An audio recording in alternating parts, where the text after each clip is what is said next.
Selamat datang di channel Pemuja Malam. Jangan lupa like, share, and subscribe ya. Terima kasih.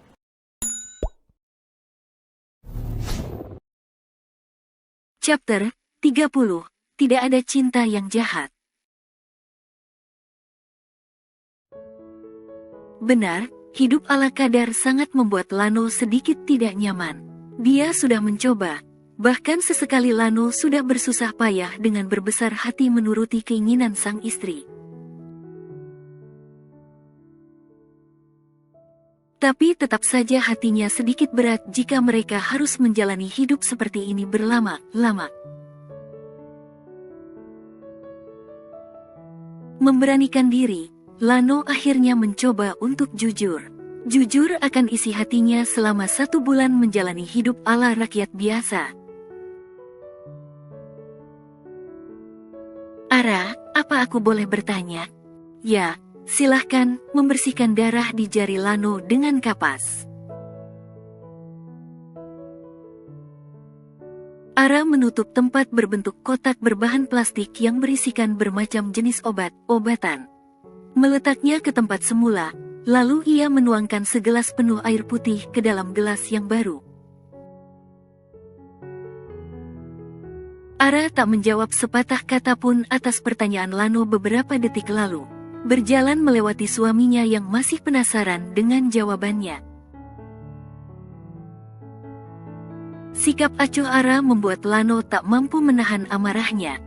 Jawab pertanyaanku Ara, sedikit meninggikan suara. Lano sukses membuat Ara menghentikan langkahnya.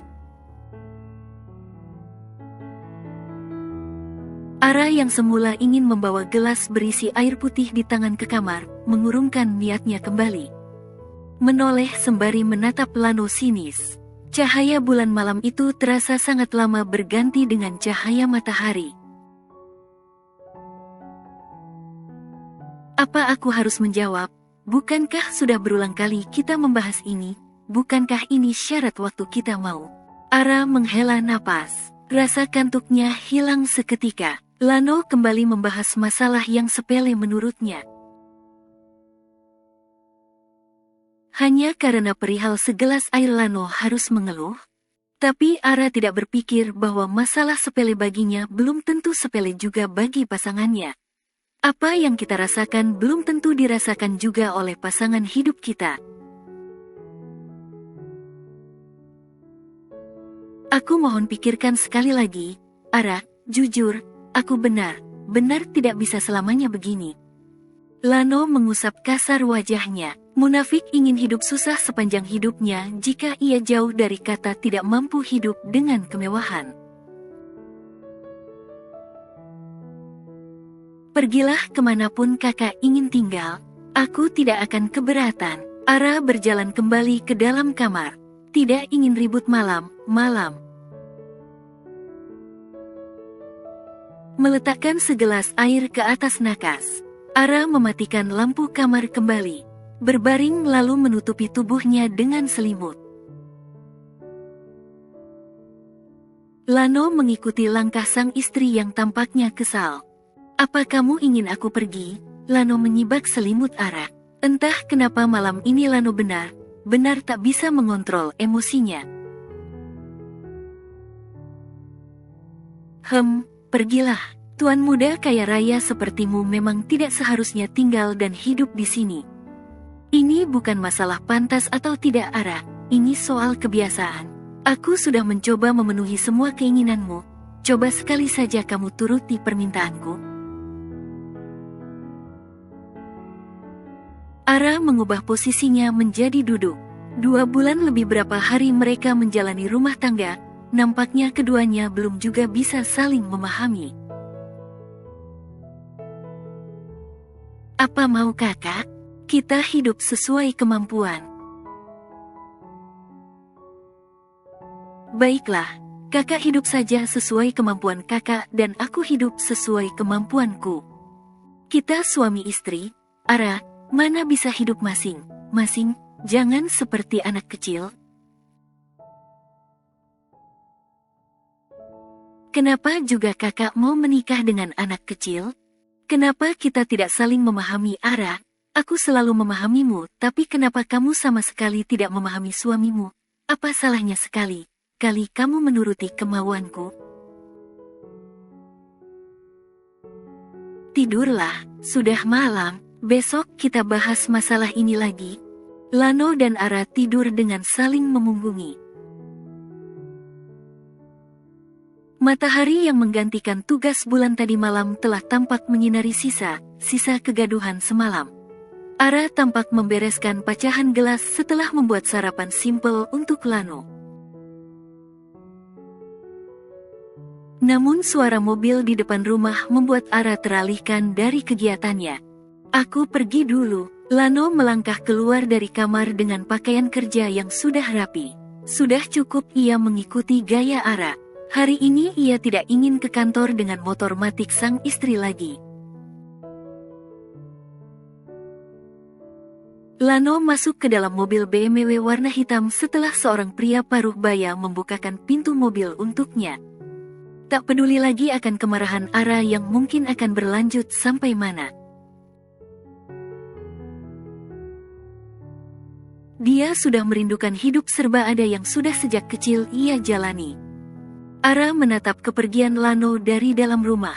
Meraup oksigen sebanyak-banyaknya lalu membuang gas karbon dioksida dari hidungnya dengan kasar. Dasar pria egois, manja dan menyebalkan. Sarapan yang tak tersentuh di atas meja membuat Ara semakin ingin segera melampiaskan amarahnya. Namun jiwa waras masih membantunya mengendalikan emosi yang ia tahu pasti akan berujung perpecahan nantinya. Terserah kamu mau kemana. Ara masih mengoceh tak jelas. Ia tidak tahu harus berbuat apa. Apa ia harus merayu, atau acuh saja? Mengambil tas kerjanya, segera Ara menyusul ke kantor milik keluarga suaminya yang juga tempat ia bekerja mencari nafkah. Tidak ada rumah tangga yang berjalan lancar saja tanpa masalah. Bisa saja masalah kecil akan menjadi besar jika antara dua tokoh utama dalam sebuah pernikahan tak saling mengerti satu sama lain. Mengalah adalah salah satu solusi untuk bisa berdamai kembali. Tapi bagaimana bila keduanya sama tidak ingin mengalah? Lano masih bersikeras dengan keinginannya, begitupun juga sang istri. Dua orang yang awalnya dinikahkan paksa itu masih betah tidak saling menyapa di kantor. Lano berpura-pura sibuk dengan pekerjaannya. Lebih tepatnya laki tampan itu memang super sibuk jika sudah bekerja. Sedangkan Ara sibuk mengganggu Zahra. Sejak ia tahu Zahra ingin merebut Lano darinya, Ara semakin suka mengganggu gadis cantik itu. Sepertinya menjahili gadis berpenampilan seksi itu membuat Ara lumayan senang dan teralihkan akan kebosanan selama waktu bekerja.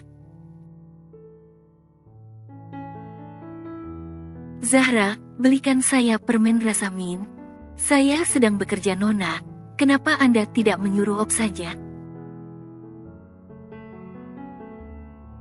Oh, sudah berani menolak rupanya.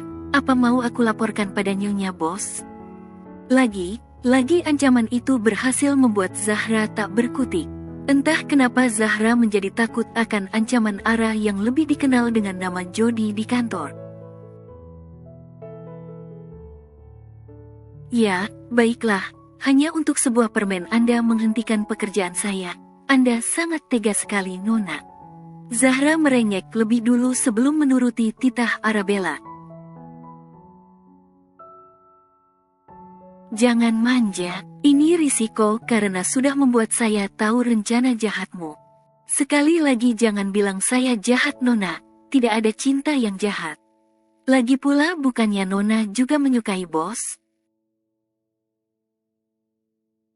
Saya tidak sepertimu, sekarang saya sudah punya laki idaman lain, Untuk apa mengejar laki yang tidak pantas untuk dikejar?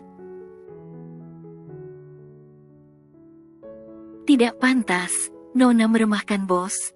Dia sudah punya istri, wajarlah saya bilang kalau kita tidak pantas menyukainya. Masih banyak pria single di luar sana untuk dicintai. Siapa tahu Pak Bos butuh 2 istri Nona. Laki biasanya tidak akan puas hanya dengan 1 istri. Jangan asal bicara, apa ingin saya adukan? Iya, maaf Nona. Jangan Nona, saya belum ingin mati. Zahra segera berlari kecil menjauhi Ara. Ara tertawa puas bisa menjahili si sekretaris itu. Sejak Ara mengatakan bahwa istri Lano adalah anak dari seorang mantan mafia bengis yang tak segan membunuh orang yang berusaha menyakiti putrinya. Jiwa pelakor yang sebelumnya mendominasi di diri Zahra seketika musnah saat itu juga. Dan kini Zahra menjadi satunya teman perempuan yang bisa ia ajak bicara di perusahaan tersebut. Tawa puas Ara terhenti saat telepon di meja kerja Zahra berbunyi. Ara mengangkat panggilan itu mewakili Zahra. Iya, ada apa? Zahra, cepat ke ruangan saya, titah Lano dari seberang telepon. Ara mendengkus. Dengan malas ia terpaksa masuk ke dalam ruangan Lano mengantikan Zahra. Zahra tidak ada di tempat, dia sedang ke toilet, kata Ara sembari menundukkan kepala. Lano hanya diam disertai anggukan kepala pelan. Dia masih betah pada pendiriannya kali ini. Masih belum tersentuh hatinya untuk bersikap baik saja pada sang istri. Ara mendekati Lano. Jiwa tak sabar si tomboy kembali menguasai gadis berpakaian serba hitam itu. Apa tidak ada yang ingin kakak bicarakan? Tidak. Apa masalah segelas air masih berlanjut? Lano menatap manik mata Ara yang berdiri di dekat meja kerjanya. Ini bukan perkara segelas air Ara, ini lebih kepada prinsip. Ayolah Kak, jangan selalu membesarkan masalah.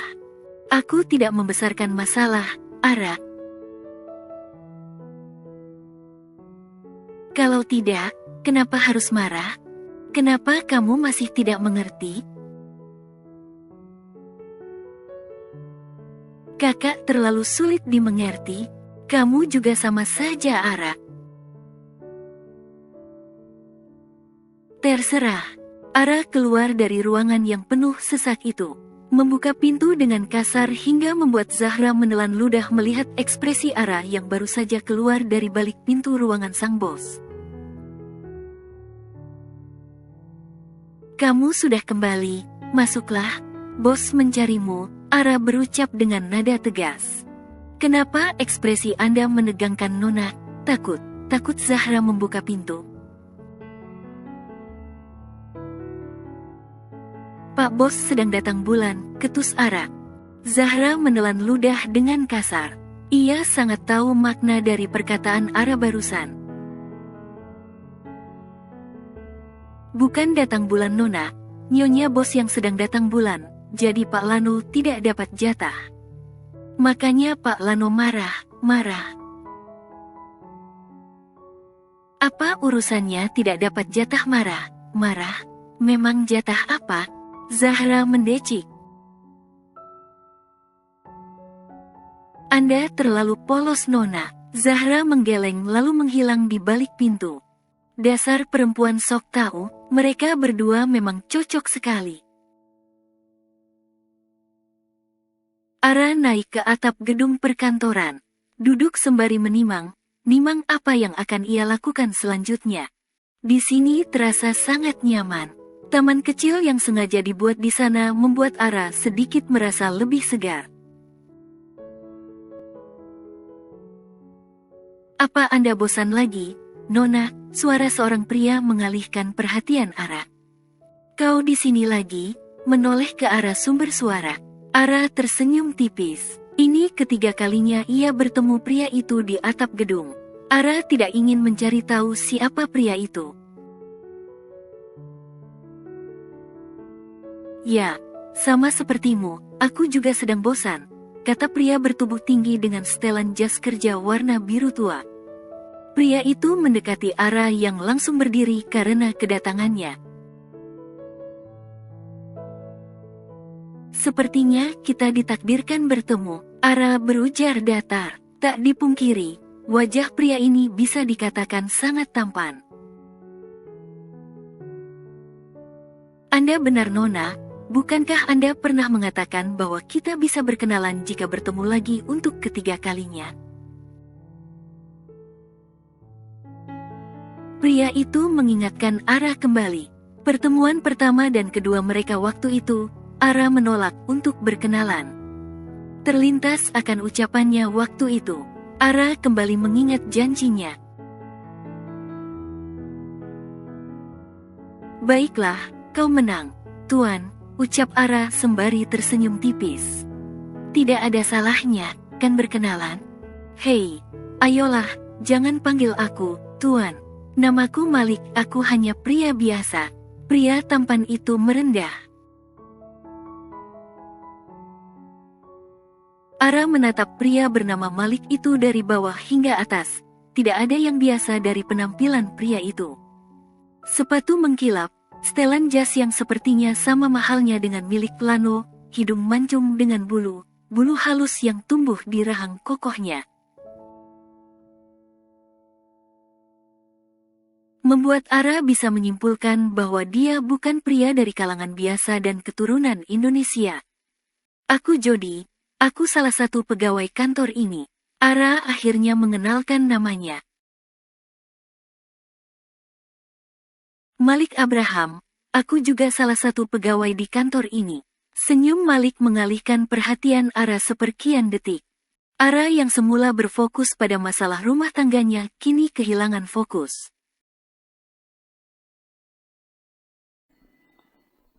Bersambung.